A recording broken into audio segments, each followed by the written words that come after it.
And this is coming to the BBC, although other news organizations are passing this along, that the Islamic State, better known as ISIS, is claiming responsibility for these explosions today that rocked Brussels.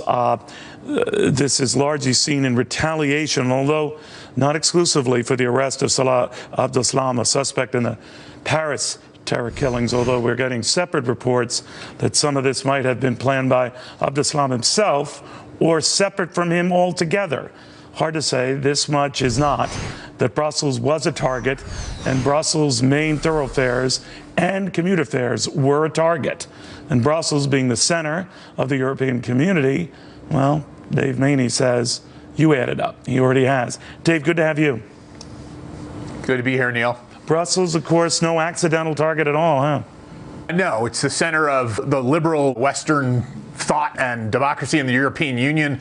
The airport is a portal to other countries and other thoughts and other ways of life and enjoyment and all the things that it seems that radical Islamists hate, actually, about the West, preferring a world and a theology where doctrine is set out and that's all there is to it, versus a place like Western Europe or the West itself, where ideas are spread and people are asked to reach their highest aspirations behind them. Yeah, it's a reason why they never carry out a lot of these attacks in, low populated areas or areas that don't have a very important commerce role to play. New York, of course, at the time of the terror attacks in '93 and again in 2001, so many times since, in London and Madrid and Paris, multiple attacks there, not too far from the financial district in Brussels, the heart of the European financial world, to say nothing of their new united political world.